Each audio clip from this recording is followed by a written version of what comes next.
Welcome to Nanak classes. दोस्तों, Nanak classes के YouTube channel पे आपका स्वागत है। आज संडे है और संडे के दिन आपको पता है वीकली टेस्ट उपलब्ध कराया जाता है। तो 11 से 17 जनवरी 2021 के मोस्ट 30 क्वेश्चनों का आज आपके लिए वीकली टेस्ट है। हर रोज आपको राजस्थान करंट अफेयर्स की क्लास मिलती है। तो वीकली टेस्ट में आप सभी विद्यार्थी इन कमेंट बॉक्स में जवाब देना इन क्वेश्चनों के। वीडियो को लाइक कर देना, शेयर कर देना। अगर आप चैनल पे नए हैं तो इसको सब्सक्राइब कर लेना। आज सुबह आपको 7 बजे इंडिया करंट अफेयर्स की वीकली क्लास भी मिली।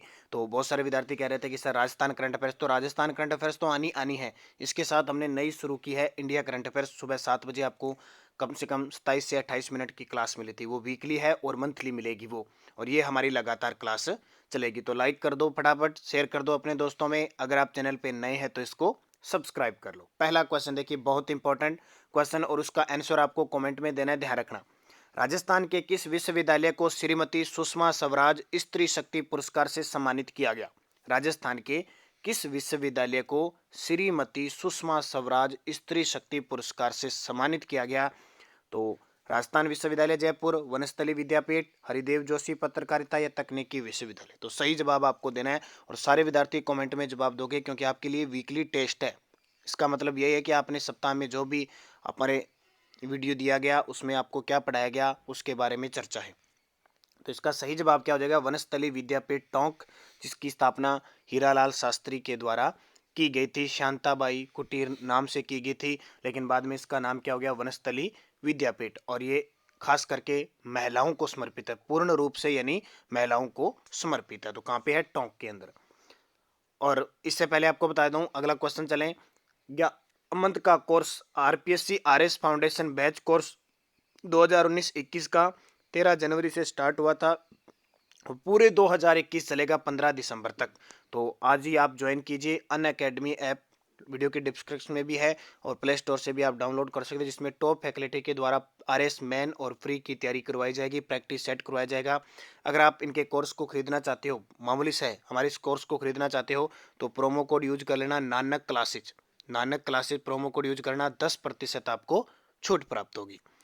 अगला क्वेश्चन देखिए, वर्तमान में पवन ऊर्जा से बिजली बनाने के मामले में राजस्थान का देश में कौन स्थान है? वर्तमान की बात कर रहा हूँ, आज की, यानी अभी 2-3 महीने पहले की अपडेट की बात करें तो पवन ऊर्जा से बिजली बनाने के मामले में राजस्थान का देश में दूसरा स्थान है। अगर आपसे पूछे दिसंबर 2019 तक का आंकड़ा पूछे तो राजस्थान का चौथा स्थान है। अगला देखिए, हाल ही में मिस राजस्थान 2020 का खिताब किसने जीता? मिस राजस्थान 2020 का खिताब किसने जीता? आपका सही जवाब हो जाएगा खुशी अजवानी ने मिस राजस्थान 2020 का खिताब जीता। एक और प्रसिद्ध खिलाड़ी है हमारी, ये महिला है सुमन राव, जो पिछली साल राजस्थान में मिस इंडिया रही थी राजसमंद की। और संगीता बेनीवाल राजस्थान जो बाल अधिकार महिला आयोग है उसकी अध्यक्ष है। अगला देखिए, राजस्थान के किस लेखक को हिंदी में श्रेष्ठ लेखन के लिए इस वर्ष का राजभाषा गौरव पुरस्कार दिया गया? राजस्थान के किस लेखक को हिंदी में श्रेष्ठ लेखन के लिए इस वर्ष का राजभाषा गौरव पुरस्कार दिया गया? तो इसका सही जवाब है जयपुर के बालेंदु शर्मा दातीज को दिया गया। किसको? बालेंदु शर्मा दातीज को दिया गया। तो ये आपके लिए इंपॉर्टेंट है। अशोक मिनरिया आपको पता है क्रिकेटर है, मथुरादास माथुर अवार्ड मिला अभी हाल ही में। उषा चौमर को पद्मश्री अवार्ड मिला मेला ढोने के सम्मान में, और मनीषा कुलश्रेष्ठ इन्हें भी अवार्ड मिल चुका है। तो ये सारे बिहारी पुरस्कार मिला था ना, तो ये सारे के सारे इंपॉर्टेंट है आपके लिए। अगला देखिए, पत्रिका समूह की ओर से आयोजित पंडित झाबरमल शर्मा स्मृति व्याख्यान माला में मुख्य वक्ता है। ठीक है, हाल ही में पंडित राजस्थान यानी पत्रिका समूह की तरफ से पंडित झाबरमल शर्मा स्मृति व्याख्यान मेला आयोजित किया गया। उसमें मुख्य वक्ता कौन थे? तो वो थे इंदौर के प्रोफेसर हिमांशु राय। इंदौर के प्रोफेसर हिमांशु राय थे। तो ये आपके लिए इंपॉर्टेंट बन जाता है। रूमा देवी आप जानते हो बाड़मेर की है, और इंद्रजीत मोहंती हमारे राजस्थान हाईकोर्ट के 37वें मुख्य न्यायाधीश है। अगला देखिए, कोरोना महामारी के दौरान किस जिले में होने वाला 130 वर्ष बाद पहली बार चोपड़ा वाचन नहीं हुआ?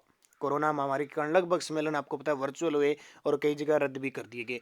तो 130 साल बाद ऐसा हुआ कि चोपड़ा का वाचन नहीं हुआ। चोपड़ा संत मावजी का ग्रंथ है और बांसवाड़ा जिले के अंदर इसका वाचन होता है। डूंगरपुर, प्रतापगढ़, उदयपुर, यहाँ के लोग इस चोपड़े वाचन का गुणगान सुनने आते थे, लेकिन अब कोरोना महामारी के चलते इसको रद्द कर दिया है। 12 जनवरी को स्वामी विवेकानंद के जन्म दिवस को राष्ट्रीय युवा दिवस के रूप में बनाते हैं, ये आपको पता है। सर्वप्रथम जो स्वामी विवेकानंद है उनको ये विवेकानंद नाम किसने दिया, क्योंकि इनका पहले नाम था नरेंद्र नाथ दत्त। अब विवेकानंद नाम किसने दिया, तो जो विवेकानंद नाम दिया खेतड़ी के महाराजा अजीत सिंह के द्वारा दिया गया। खेतड़ी के महाराजा अजीत सिंह ने इन्हें विवेकानंद नाम दिया। उठो जागो तथा तब तक रुको नहीं जब तक कि लक्ष्य प्राप्ति न हो, ये मुख्य अध्यय किसका है, स्वामी विवेकानंद का, जो हमें सबसे ज्यादा मोटिवेट करता है। अब 12 जनवरी को राष्ट्रीय युवा दिवस है, तो 12 अगस्त को विश्व युवा दिवस बनाया जाता है। अगला क्वेश्चन देखिए, हाल ही में राठ समुदाय की कौन सी महिला पीएचडी करने वाली प्रदेश की पहली महिला बनी है। राठ समुदाय की कौन सी पहली महिला पीएचडी करने वाली, ठीक है, मुस्लिम महिला है, तो वो कौन सी है, doctor Najma.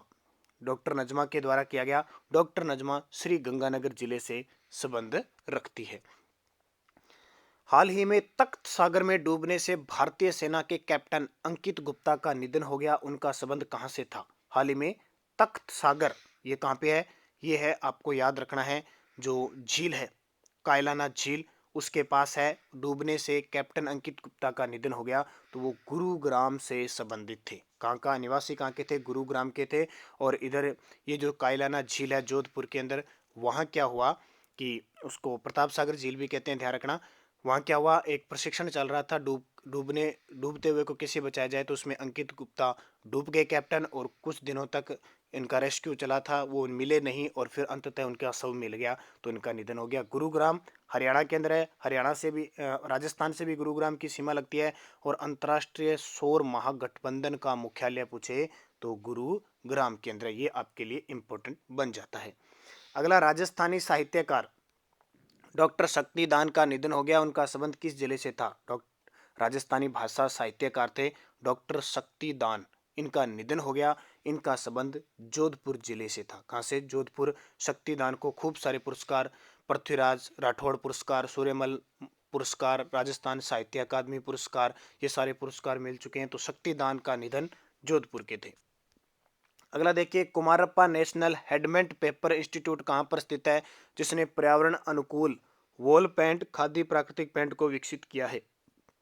Kumarappa national handmade paper institute कहाँ पर स्थित है, जिसने पर्यावरण अनुकूल वॉल पेंट खादी प्राकृतिक पेंट को विकसित किया है, तो ये हमारे जयपुर के अंदर है। अब खादी प्राकृतिक पेंट का मतलब गाय के गोबर से ये पेंट तैयार किया जाएगा, यानी प्राकृतिक पर्यावरण के अनुकूल होगा। देखो, न ये तो जहरीला होगा, न बात, और सस्ता होगा। तो ये इसकी खादी प्राकृतिक पेंट, और इसका जो उद्घाटन लोकार्पण किया स्टार्ट करने के लिए हमारे देश के जो परिवहन मंत्री है नितिन गडकरी के द्वारा इसका लोकार्पण किया गया। कृषि मंत्री लालचंद कटारिया ने कृषि प्रौद्योगिकी ज्ञान केंद्र का लोकार्पण कहाँ किया गया। हमारे राजस्थान के कृषि मंत्री लालचंद कटारिया ने कृषि प्रौद्योगिकी ज्ञान का लोकार्पण कहाँ किया, तो इसका सही जवाब है राजस्थान कृषि अनुसंधान केंद्र दुर्गापुर जयपुर के द्वारा किया गया। राजस्थान वित्त विभाग के प्रबंध निदेशक नियुक्त किए गए हैं। राजस्थान वित्त विभाग के प्रबंध निदेशक, तो ये कैलाश चंद्र वर्मा को नियुक्त किया गया। कैलाश चंद्र वर्मा। महेश चंद्र शर्मा कौन है, तो राज्य मानवाधिकार आयोग के अध्यक्ष हैं। प्रोफेसर धर्मपाल जरोली कौन है, तो माध्यमिक शिक्षा बोर्ड अजमेर के अध्यक्ष हैं। और गिरिराज सिंह कर, राजस्थान कर बोर्ड अजमेर के अध्यक्ष हैं। हाल ही में पिनांग गांधी आश्रम मलेशिया के द्वारा पीस ऑफ मैसेंजर अवार्ड से किसे सम्मानित किया गया। पिनांग गांधी आश्रम कहाँ पे, मलेशिया के द्वारा पीस ऑफ मैसेंजर अवार्ड से किसे सम्मानित किया गया, तो डॉक्टर दुर्गा प्रसाद को सम्मानित किया गया। जीका द्वारा, जीका यानी जापान इंटरनेशनल जो कमेटी है उसके द्वारा वित्त पोषण से राजस्थान के निम्न में से किस जिले से फ्लोरोसिस निराकरण योजना प्रारंभ की गई है। जीका द्वारा फ्लोरोसिस, तो यह है नागौर, और आपको पता है नागौर और अजमेर में कुबड़ पट्टी है, फ्लोरोसिस की मात्रा बहुत ज़्यादा है, बहुत ज़्यादा ग्रसित है। तो जीका ने इंदिरा गांधी नहर से पानी की पेयजल आपूर्ति करने के लिए निराकरण योजना चलाई है।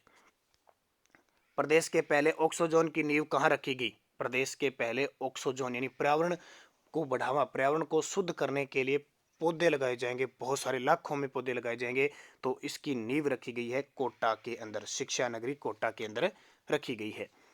संयुक्त राष्ट्र अंतर्राष्ट्रीय सम्मेलन में राजस्थान के किस व्यक्ति को विश्व स्तर पर सम्मानित किया गया। संयुक्त राष्ट्र अंतर्राष्ट्रीय सम्मेलन हुआ था वर्चुअल, उसमें राजस्थान के किस व्यक्ति को विश्व स्तर पर सम्मानित किया गया? तो उनका नाम है शुभम मानव मिश्र। जयपुर के शुभम मानव मिश्र को सम्मानित किया गया। ऐप गुरु इमरान खान को ऑनलाइन शिक्षण के लिए जयपुर संभागीय आयुक्त ने सम्मानित किया। इनका संबंध किस जिले से है? बहुत ही इंपॉर्टेंट जब नाम आता है ऐप गुरु का। इमरान खान अलवर के शिक्षक हैं। इन्होंने खूब सारे ऐप बनाकर मानव संसाधन विकास मंत्रालय केंद्र सरकार को सौंपे हैं। तो संभागीय आयुक्त है समित शर्मा, उन्होंने इसको सम्मानित किया। प्रधानमंत्री फसल बीमा योजना के 5 वर्ष पूर्ण हुए हैं। यह कब शुरू हुआ था? ये क्वेश्चन बहुत इंपॉर्टेंट है। प्रधानमंत्री फसल बीमा योजना, इसकी शुरुआत हुई थी 13 जनवरी 2016 से। 13 जनवरी 2016 से शुरुआत हुई थी। इसमें 3 चीजें आपको याद रखनी है।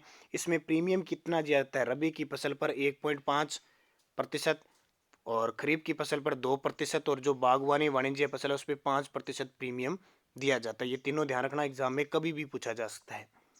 राजस्थान में आर्थिक सर्वे 2019-20 के अनुसार, और आंकड़ा कब का है? 2018-19 में सड़कों की लंबाई कितनी है? तो इसका सही जवाब हो जाएगा 2,64,244 किलोमीटर। 2,64,244 किलोमीटर, ये फिक्स आंकड़ा ध्यान रखना। एसीएफ एग्जाम हो, पटवारी एग्जाम हो, कोई भी इस प्रकार के एग्जाम हो, उसमें सीधा आंकड़ा पूछा जाता है। अब तो रीट के अंदर भी आंकड़ा इकोनॉमिक्स के जोड़ दिए हैं, तो ये क्वेश्चन पूछे जा सकते हैं। तो ये भी आपके लिए इंपॉर्टेंट है। नवीनतम बजट के अनुसार निम्न में से किस खेल के आयोजन की शुरुआत ब्लॉक, जिला और राज्य स्तर पर होगी? ब्लॉक स्तर पर भी होगी, जिला स्तर पर होगी और राज्य स्तर पर। तो इसका सही जवाब हो जाएगा ए और सी दोनों, यानी क्रिकेट और हैंडबॉल की शुरुआत होगी। आईएएस रोहित कुमार सिंह का केंद्र में प्रतिनियुक्ति हो चुकी है। बहुत ही प्रसिद्ध, पिछले 1 साल से आईएएस रोहित कुमार, और मुख्यमंत्री अशोक गहलोत ने भी इनकी प्रशंसा की थी। तो ये राजस्थान में किस विभाग के अतिरिक्त मुख्य सचिव थे? तो ध्यान रखना, राजस्थान में ग्रामीण व पंचायती राज विभाग के अतिरिक्त मुख्य सचिव थे। अब इनकी केंद्र में प्रतिनियुक्ति हुई है और वहां भी वो अतिरिक्त सचिव के रूप में काम करेंगे। तो और हाल ही में इन्हें, किसे, रोहित कुमार सिंह को राष्ट्रीय ग्रामीण पंचायती राज का अवार्ड भी मिल चुका है। याद रख लेना, इंपॉर्टेंट। अब दोस्तों वीडियो अच्छा लगे लाइक जरूर करना, शेयर जरूर करना अपने दोस्तों में। अगर आप चैनल पे नए हैं तो इसको सब्सक्राइब कर लेना। मैं रीट की बात कर रहा था। जो विद्यार्थी रीट की तैयारी कर रहा है, जो फर्स्ट लेवल है, सेकंड लेवल या मैथ साइंस है, अगर वो टेस्ट प्राप्त करना चाहता है, ठीक है, हमने एक नई मुहिम स्टार्ट की है। साप्ताहिक टेस्ट होगा, ठीक है। हमारा टेस्ट की प्रक्रिया 20 जनवरी से शुरू है। अगर, और पर टेस्ट का चार्ज रहेगा हमारा 70 रुपये। अगर किसी को टेस्ट लेना है, स्पेशल आपको सिलेबस दिया जाएगा। जब तक एग्जाम नहीं होता, सिलेबस के अकॉर्डिंग आपको टेस्ट मिलता रहेगा। उस टेस्ट एक का चार्ज 70 रुपये होगा। और अगर आप शुरुआत के 5 टेस्टों की फीस जमा कराते हो तो आपको सिलेबस दे दिया जाएगा, और उस सिलेबस के अकॉर्डिंग आपको स्पेशल आपके व्हाट्सअप टेलीग्राम पे आपको टेस्ट भेजा जाएगा। तो उसके लिए संपर्क कर सकते हो 8094496272 पर व्हाट्सएप के माध्यम से आप संपर्क कर सकते हो। अगला क्वेश्चन देखिए, राज्य में एमएसएमई सूक्ष्म लघु और मध्यम उद्योग अधिनियम कब लागू हुआ? राज्य में एमएसएमई सूक्ष्म लघु व मध्यम अधिनियम कब लागू हुआ? 2019 से लागू हुआ। और राजस्थान की प्रथम औद्योगिक नीति कब से स्टार्ट हुई थी? तो 1978 से पहली नीति लागू हुई थी। ये इंपॉर्टेंट है, क्वेश्चन एग्जाम में पूछा जा सकता है। 2013 में अर्जुन पुरस्कार प्राप्त अभिजीत गुप्ता का संबंध किस खेल से है? अभिजीत गुप्ता 2013 में अवार्ड मिला था। अब ये ओल्ड क्वेश्चन नहीं है, एग्जामिनर कोई ओल्ड नहीं समझता। एग्जामिनर के जी कर गया इस अभिजीत गुप्ता के बारे में कोई प्रश्न बनाना है तो वो बना देगा। तो एक तो ध्यान रखना, कहाँ से है ये? शतरंज का खिलाड़ी है और भीलवाड़ा जिले से संबंध रखता है। निम्न में से किस शहर में बजट 2019-20 में इकोलॉजी पार्क की स्वीकृति दी गई है? 19-20 का बजट था, उसमें इकोलॉजी पार्क की स्वीकृति दी गई, लेकिन अब वो बनने वाला है, तो इसलिए चर्चित है। तो लक्ष्मणगढ़ सीकर से। अब मुझे कमेंट करके बताओगे लक्ष्मणगढ़ सीकर राजस्थान के किस मंत्री का विधानसभा क्षेत्र है? लक्ष्मणगढ़ सीकर राजस्थान के किस एक मंत्री है उसका विधानसभा क्षेत्र है? तो कमेंट सारे विद्यार्थी दोगे जो भी वीडियो देख रहा है। हाल ही में डॉक्टर रेणुका व्यास द्वारा रचित पुस्तकों का विमोचन किसके द्वारा किया गया? हाल ही में डॉक्टर रेणुका व्यास द्वारा रचित पुस्तकों का विमोचन किसके द्वारा किया गया? तो डॉक्टर बीडी कला, जो हमारे राजस्थान के कला संस्कृति व ऊर्जा मंत्री है, पश्चिमी बीकानेर से इनका विधानसभा क्षेत्र आता है। इनका पूरा नाम है बुलाकी दास कल्ला। सरकार के द्वारा राजस्थान में प्रधानमंत्री जन औषधि परियोजना के अंतर्गत कितने केंद्रों की स्थापना की जाएगी? सरकार के द्वारा राजस्थान में कौन सी प्रधानमंत्री जन औषधि परियोजना के तहत 155 केंद्रों की स्थापना की जाएगी? स्वामी सौरभ राघवेंद्र आचार्य महाराज के डाक टिकट का विमोचन किसने किया? स्वामी सौरभ राघवेंद्र आचार्य महाराज के डाक टिकट का विमोचन किया गया डॉक्टर महेश जोशी के द्वारा। किसके द्वारा? डॉक्टर महेश जोशी जो विधानसभा में मुख्य सचेतक है उनके द्वारा किया गया। राजस्थान में कोरोना से संबंधित समस्या समाधान के लिए किस निःशुल्क हेल्पलाइन नंबर का प्रयोग हो रहा है? आपने देखा होगा शहरों में पोस्टरों पे लिखा होता है कोरोना से समस्या से संबंधित हेल्पलाइन नंबर 181। देखा करो जब भी इधर उधर जाते हो। और 1064 क्या है? चाइल्ड हेल्पलाइन नंबर है। तो पोस्टरों पे कोई ना कोई, आजकल कोरोना काल है, कोई भी यहाँ देख लेना, जहाँ किसी मंत्री की फोटो लगी है या मुख्यमंत्री की, सचिन पायलट की या प्रधानमंत्री की, तो उसमें कुछ ना कुछ नई बातें उस पोस्टर पर लिखी होगी। ठीक है, तो उनको जरूर आप देखा करो। विश्व स्तर पर पर्यावरण क्षेत्र में काम करने वाली संस्था सीडीपी ने किस कंपनी को कुशल पर्यावरण संरक्षण के लिए ए स्कोर प्रदान किया है? तो वह हिंदुस्तान जिंक लिमिटेड। तो ये 30 क्वेश्चन आपके लिए इंपॉर्टेंट। वीडियो को लाइक करना, शेयर करना, अगर आप चैनल पे नए हैं तो इसको सब्सक्राइब कर लेना और इसके पास लगे बेल आइकन की घंटे को दबा लेना। और जो विद्यार्थी एसीएफ की तैयारी कर रहे हैं, जो फरवरी के अंदर एग्जाम है, उनके लिए एक सूचना बता देता हूँ। हमारी राजस्थान करंट अफेयर्स और इंडिया करंट अफेयर्स की जो पूरे पूरे साल की 2020 की ई बुक हमारी लॉन्च हो चुकी है। ई बुक, ठीक है, पूरे साल की है। Rajasthan current affairs year, India current affairs के अगर आप लेना चाहते हो तो एक बुक के 50 रुपये, यानी पीडीएफ के रूप में इसके 50 और इसके 50 ले सकते हो। तुरंत आपको व्हाट्सएप मिल जाएगी। आप संपर्क कर सकते हो 8094496272। और एसीएफ रीट और आगे पटवार के एग्जाम के लिए तो बेहद इंपॉर्टेंट साबित होगी। इस नंबर पे आप फोन पे, गूगल पे, पेटीएम 50 रुपये कर सकते हो और तुरंत आपको व्हाट्सएप पे मिल जाएगी। तो ये थे मोस्ट इंपॉर्टेंट आज वीकली टेस्ट, और आशा करता हूँ सारे विद्यार्थी इस टेस्ट को देंगे, कमेंट में मुझे जवाब देंगे और वीडियो को शेयर करेंगे, लाइक करेंगे। और कंटिन्यूज हमारी 7 बजे राजस्थान करंट अफेयर्स की क्लास आपको एक नए तरीके से मिल रही है। तो धन्यवाद। जय हिंद, जय भारत।